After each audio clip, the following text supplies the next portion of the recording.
अस्सलाम वालेकुम dear viewers. आज की इस वीडियो में हम राइजिक पाउडर साशे के बारे में पढ़ेंगे। राइजिक पाउडर साशे के शक्ल में दस्तयाब होता है, साशे पूड़ी की शक्ल में दस्तयाब होता है, जिसे हम पानी में मिलाकर पी सकते हैं और इसे ख़ास तौर पर मैदे के मसाइल के लिए इस्तेमाल कर सकते हैं, मैदे के ज़ख़म के लिए इस्तेमाल कर सकते हैं। अगर एसोफेगस यानी ख़ुराक की जो हमारी नाली होती है, जो मैदे से शुरू होकर हमारी मुंह तक होती है, तो इसे एसोफेगस कहा जाता है और ख़ुराक की नाली भी इसे कहते हैं। तो अगर इसमें ज़ख़म हो तो इसके लिए भी हम इस्तेमाल कर सकते हैं। आइए अब इसके यूज़ की तरफ बढ़ते हैं और इसको तफसील से पढ़ते हैं। राइजिक साशे पाउडर की हालत में होती है, यह मैदे के ज़ख़म के लिए मुफीद है। ये पाउडर की हालत में साशे में दस्तयाब होती है। अच्छा, राइजिक साशे सीने के जलन के लिए भी मुफीद है। अगर हमारे मैदे में एसिडिटीज़ बढ़ रही हो, मतलब हमारे मैदे में जो तेज़ाबियत है इसका असर ज़्यादा हो गया हो और वो मुंह की तरफ बढ़ रही हो, तो उससे सीने का जलन महसूस होता है। तो राइजिक साशे का इस्तेमाल ऐसे जलन के लिए मुफीद है, इससे सीने का जलन ख़त्म हो जाएगा। राइजिक साशे गैस्ट्रो एसोफेगल रिफ्लेक्स को ख़त्म करने के लिए मुफीद होता है। गैस्ट्रो एसोफेगल रिफ्लेक्स उसे कहते हैं जब हम कुछ खाते हैं और वो हमारे मुंह में वापस आ जाते हैं और हमारे मुंह में खट्टा सा जायका हो जाता है, तो इसको गैस्ट्रो एसोफेगल रिफ्लेक्स कहते हैं। इसको भी ख़त्म करने के लिए राइजिक पाउडर अगर पानी में हम मिलाएं और उसे पी लें तो इसके इस्तेमाल से वो ख़त्म हो जाएगा।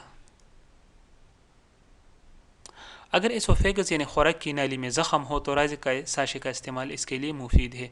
एसोफेगस ख़ुराक की नाली को कहते हैं, जिस तरह मैं अपने पहले में बताया, जो मैदे से शुरू होती है एक नाली और हमारे मुंह तक आती है, इस नाली को हम एसोफेगस कहते हैं और सादा अल्फाज में हम इसको ख़ुराक की नाली कहते हैं। बाज़ लोगों की इसमें ज़ख़म पैदा हो जाता है एसिडिटी की वजह से या किसी भी वजह से, तो राइजिक साशे का पाउडर अगर हम इस्तेमाल करें मुसलसल, तो इसके इस्तेमाल से हमारे एसोफेगस का ज़ख़म इंशाल्लाह ठीक हो जाएगा।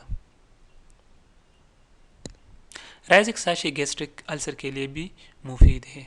अच्छा, गैस्ट्रिक अल्सर हमारे मैदे में एच पाइलोरी एक जरासीम होती है, एच पाइलोरी बैक्टीरिया होता है, जो जब मैदे में जाता है तो इसे गैस्ट्रिक अल्सर बन जाता है। अगर उसका बर वक्त इलाज न किया जाए तो राइजिक साशे गैस्ट्रिक अल्सर के लिए भी मुफीद है, उससे भी इंशाल्लाह गैस्ट्रिक अल्सर का इलाज हो सकता है।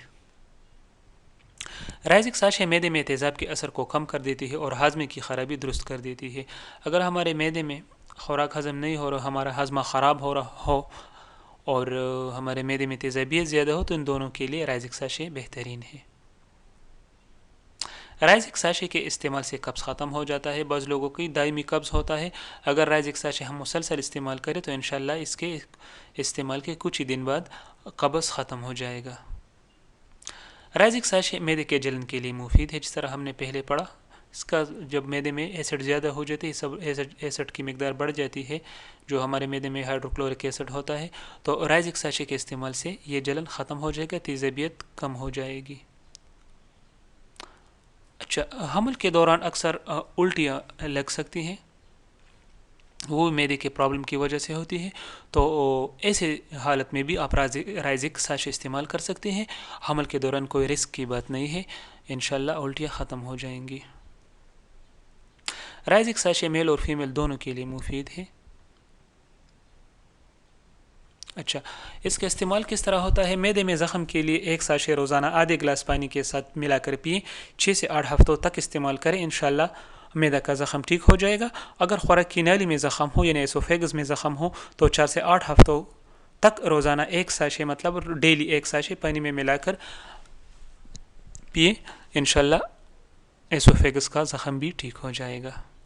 डियर व्यूअर्स, अगर हमारी वीडियो आपको अच्छी लगी हो तो रिक्वेस्ट है कि हमारी वीडियो को लाइक करें और सब्सक्राइब करें, क्योंकि आपके एक सब्सक्राइब करने से हमारा चैनल प्रोमोट होता जाएगा। साथ में बेल का आइकन प्रेस करना ना भूलिए, ताकि आपको हर आने वाली वीडियो का नोटिफिकेशन मिलती रहे। अपना बहुत सारा ख्याल रखिए, अपने बच्चों का ख्याल रखिए, अपने सेहत का ख्याल रखिए और हमें दुआ में याद रखिए। अल्लाह।